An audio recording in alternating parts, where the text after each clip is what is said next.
new rounds of tariffs, taking to the skies, and finding the right fit. Pull up a chair and join us as the editors of DC Velocity discuss these stories as well as news and supply chain trends on this week's Logistics Matters podcast. Hi, I'm Dave Maloney. I'm the Group Editorial Director at DC Velocity. Welcome. Logistics Matters is sponsored by Werner. Unlock the power of a seamless connection. Werner Intermodal combines a massive nationwide rail network and cross-border solutions into Mexico with an expanding private fleet and total digital visibility. Secure your capacity today at choosewerner.com. As usual, our DC Velocity senior editors Ben Ames and Victoria Kickham will be along to provide their insights into the top stories of this week. But to begin today, 1 week ago here in the United States, we saw former trade tariffs expiring and a host of new tariffs being slapped on most of our trading partners.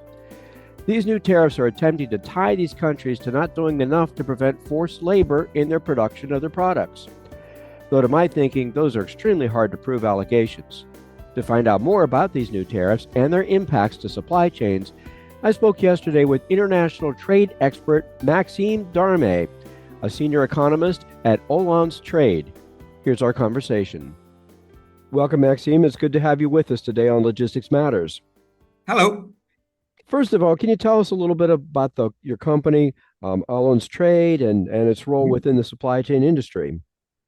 So yes, basically Allianz Trade is the world's leading trade credit insurer. So what does it mean exactly? It's, if I want to summarize, is our core business is really about helping companies manage the risk that their clients or the customers fail to pay.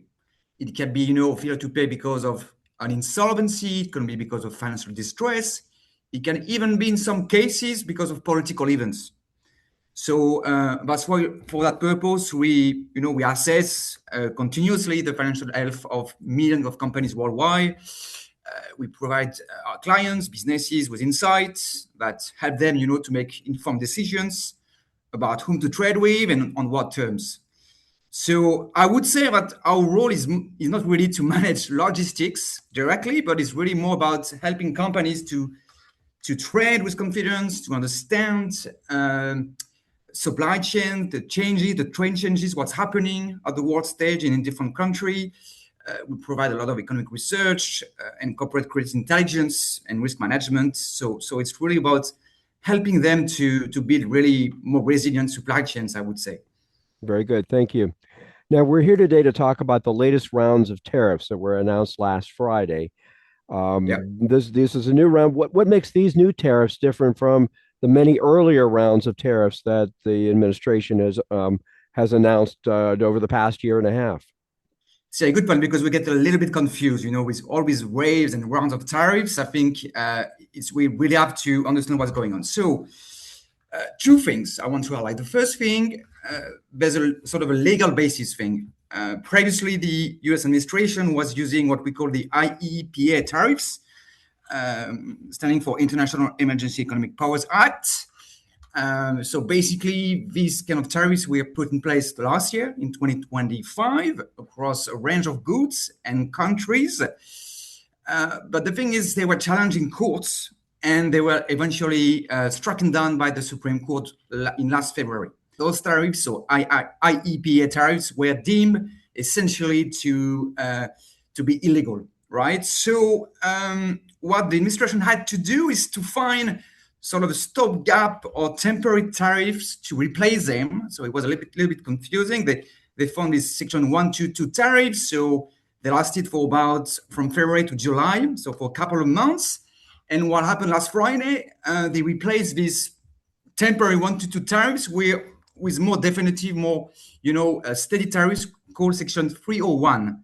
So again, not going to get into the legal basis and justification, but the idea, the administration thinks they have found something more, more steady, based on the premise that many countries are doing forced labors in their supply chains and also overcapacity. So it was basically the legal basis for it. What is more interesting is what has changed, and I think it was the core of your question, right? Two things. First, what didn't change? the first thing which didn't change is we still have the exemptions and the carve outs. What I mean by that is that most of the goods which are USMCA compliant, so essentially the goods produced in Mexico and in Canada, which are compliant with the rules of USMCA, essentially in terms of domestic or North American contents, are still exempted for tariff for the most part, right? So this didn't change with the new section 301 tariffs.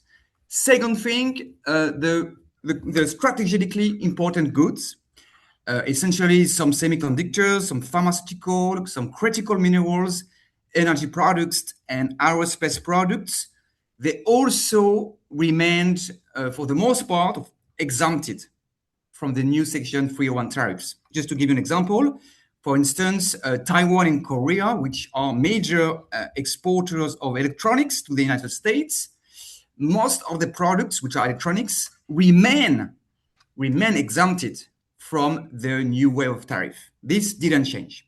Okay? Now, when you turn about what did change, this is getting interesting. So we've got a bit of changes because the administration basically charged a bit less tariffs on consumption goods, but a bit more tariffs on investment goods and intermediate goods. Just to give you a couple of examples, what does it mean by country? So for instance, the European Union, the United Kingdom, and Korea, for them, it doesn't change much. So basically, most of their products remain tariffed at about the same rate. But countries like Hong Kong or Singapore or cities, they've seen a sharp increase of their tariff rates because they export, typically more investment goods and intermediate goods to the US.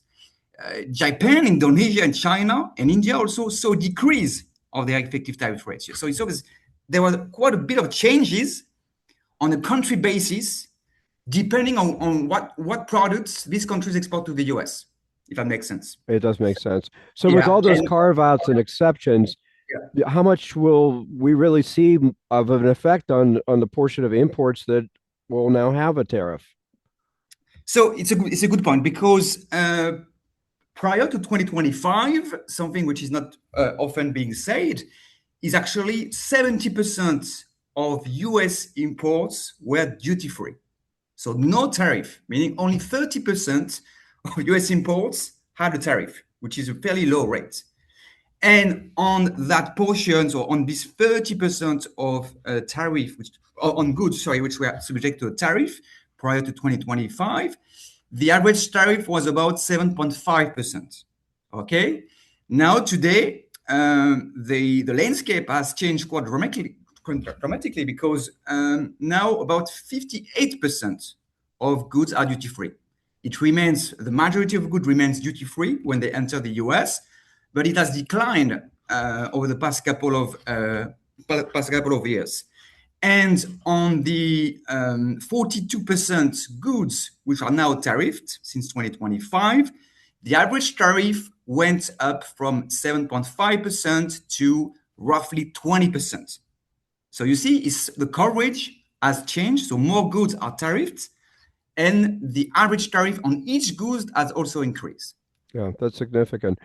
You had mentioned earlier that this new latest round of tariffs was based on trying to avoid forced labor situations in the sourcing of products. It's a very broad stroke being painted right now. It's a broad assumption. Is there any basis to the findings that these companies and they're companies that we've traded with for many, many years, Canada, for instance, and the United Kingdom, that they're involved in forced labor? It seems to be kind of odd that they're staking this as the basis for the tariffs. Yeah, I think it's kind of odd. That's why, there's a risk that these tariffs are going also to be challenged in courts by US importers, wholesalers, and companies. So on the notion of forced labor, well, if you listen to NGOs and some governments, they claim we have substantial evidence that there is indeed some forced labors in some global supply chains, particularly in sectors such as textiles, solar panels, also seafood, certain critical minerals. So clearly there are some issues, but the thing is, this administration, as you said, is targeting countries such as the UK and the EU, where it's really hard to claim that there is forced labors or labor abuses. It can occur, of course. I'm not saying this is not the case, but in developed economies, there's really a big difference of scale between some other countries, some emerging markets. So the justification to impose these 301 section tariffs on the EU and Japan, on the UK, seems to be a little bit shaky to me, right? Is it based on the fact that some of the materials that they may be using within the manufacture of those goods are sourced from places that may have forced labor? Is that They may have, that exactly. assumption? Okay. Yeah. It's exactly. It's based on the assumption that global supply chains are all connected somehow. So lots of intermediate inputs, you're quite right, may be coming from these places, from these countries, in Africa, in Asia, essentially, in Latin America, and been imported in Europe, Japan, and then being re-exported to the US. That could be the claim. But imposing high tariff rates, about 10%, 12.5% on that, based on that claim, I think it's a little bit, it's a thin justification. You had mentioned possible court challenges. How likely are these tariffs to be challenged, and do you think that they will be overturned in court? It's hard to say. You have to be a legal expert. I think they'll be challenged for sure. I'm pretty sure in the next couple of weeks, next couple of months, we're going to see some companies coming to the courts, to the federal courts, and they will be challenged. Now, how much will be challenged? How much will be struck down? It will come to the Supreme Court. It will take months to be decided. So, we are in for maybe 1 year of legal battle. I think a portion could be stricken down by the Supreme Court, especially the tariffs on developed economies such as the UK and the EU. Yeah, I think there's a good chance that some of them, on some products at least, will be challenged and will be eventually, maybe by next year, stricken down. So that could be another major setback for the tariff policy implemented by this administration. I mean, the bottom line is, I think they are struggling to find a strong legal basis to impose those tariffs on a permanent basis. There was some hope that the 301, there's some hope that the 301 section will be, more steady, less challenged than the IEPA tariffs. Yeah, that might be true for China. Those tariffs, section 301, they were imposed on China back in 2017, and they have been renewed, and nothing had to say something about it. But China, is a whole different country. There could be maybe some justification, but I'm very doubtful that the legal basis is going to be strong for the EU and for the UK and for most developed markets. You mentioned China, and of course, they have been accused in the past of participating in forced labor. Will this and the new round of tariffs, and of course, the tariffs that have already been imposed on China, will it drive more American imports away from China and to other Asian countries or other parts of the world? Exactly. It's already happening. It's a really major trend we've seen in the global trade flows over the past few years. So just to give you a couple of numbers, in 2016, imports from China into the US accounted for about 20% of total US imports, 21%. In 24, this number was down to just 13%. In 25, it's down to 9%. So there's a really significant sharp deterioration, sharp reduction of Chinese market share into the US.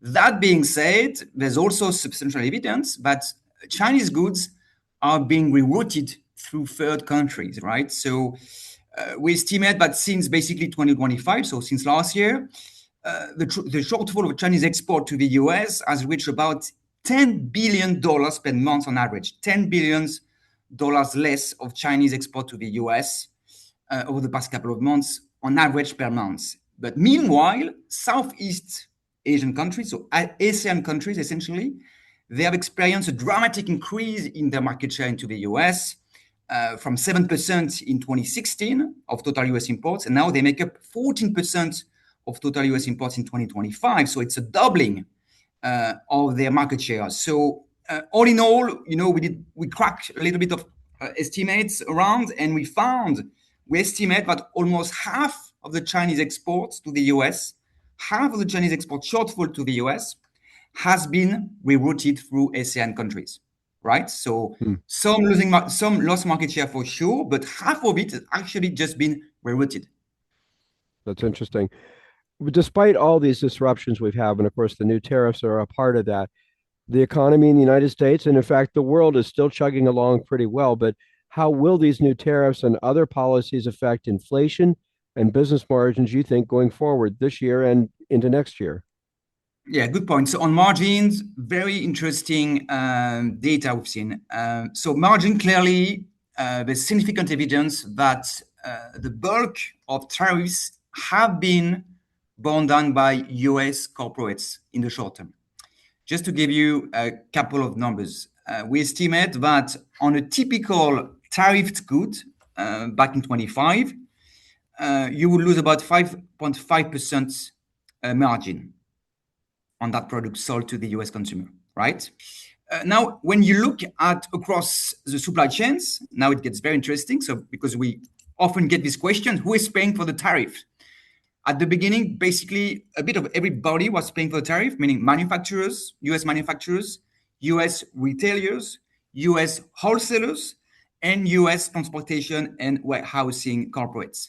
Now, 1.5 years into this trade war, how did the landscape change?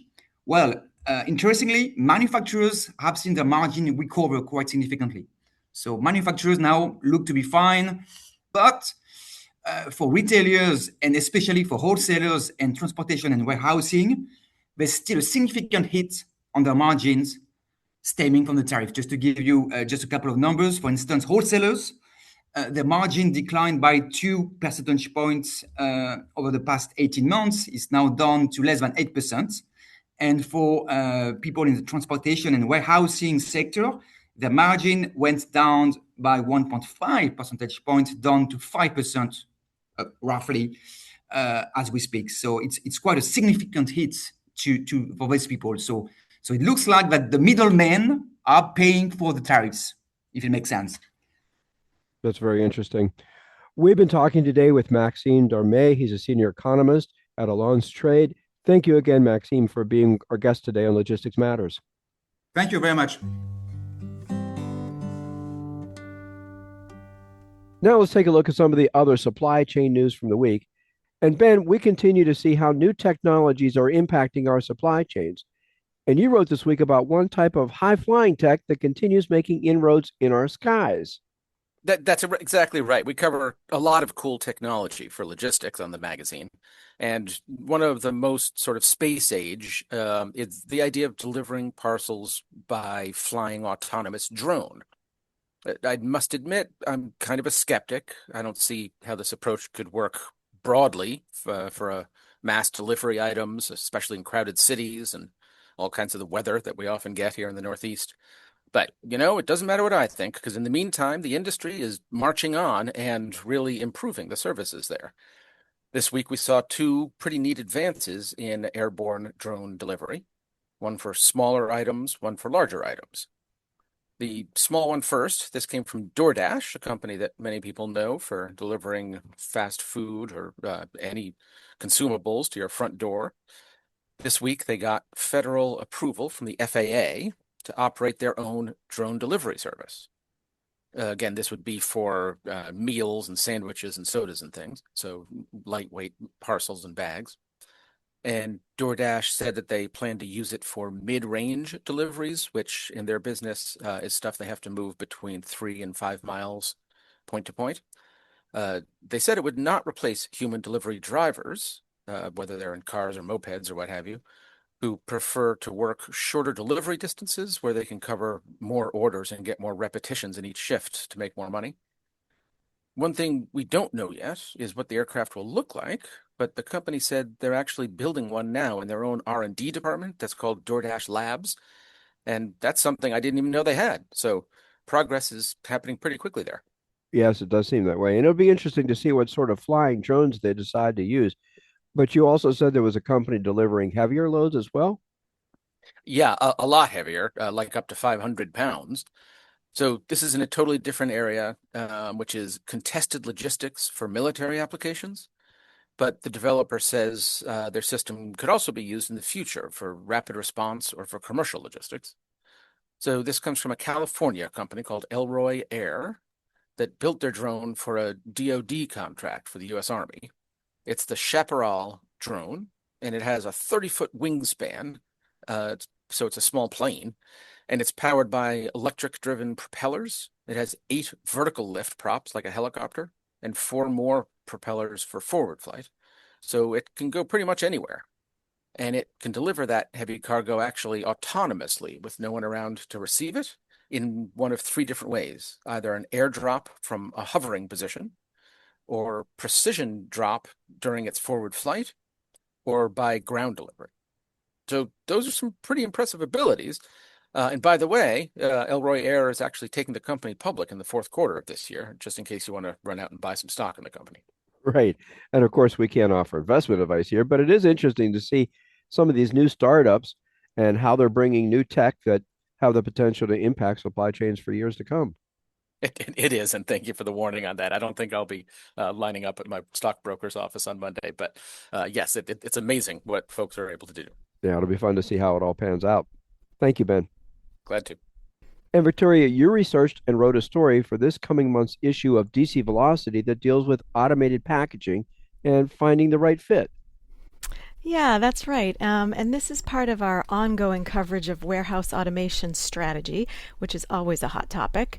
So more warehouses are implementing automated packaging solutions these days. And as they do, they're demanding a higher level of collaboration with their equipment vendors.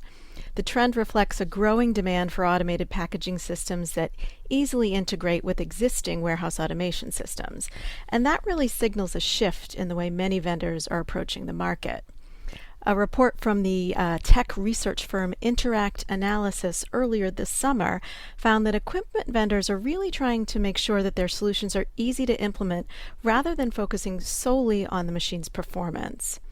Vanessa Lopez, who's a market analyst for the company, explained it this way. She said that messaging has shifted toward sort of plug-and-play deployment, modular designs, and seamless integration with existing warehouse systems. She also said the value proposition is now focused on easy incorporation into broader operations. Well, that makes sense given the increasing amount of automation technology that's being installed in warehouses around the world. But you also dug into some examples for this story, right?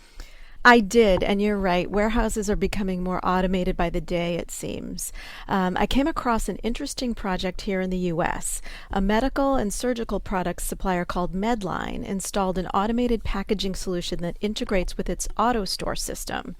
AutoStore is an automated storage and retrieval system, or ASRS, that many of our readers or our listeners will be familiar with. The company had been manually assembling boxes for orders that were filled at the AutoStore ports. And it was a really cumbersome process that took a lot of time, both assembling the boxes and then also moving the orders from the ports to a packing station and all that. So Medline worked with a company called Ranpak, which makes automated right-size packaging systems, to install a solution that feeds ready-to-pack cartons directly to those AutoStore ports. The system also then automatically right-sizes each package so it perfectly fits each order, and it automates the outbound flow of those cartons as well.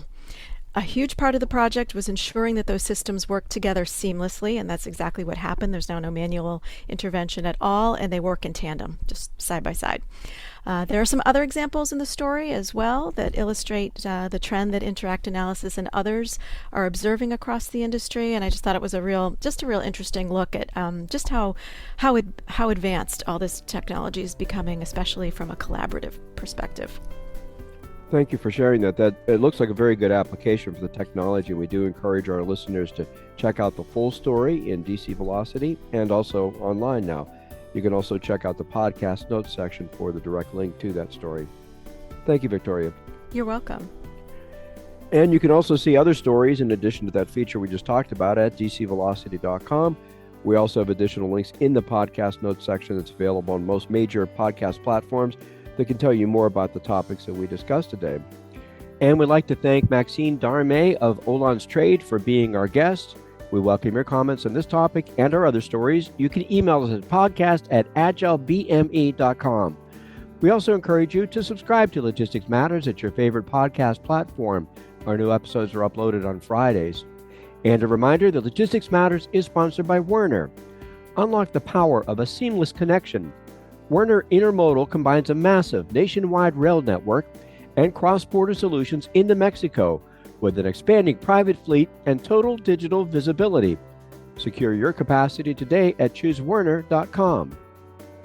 We'll be back again next week with another edition of Logistics Matters. Be sure to join us. Until then, have a great week.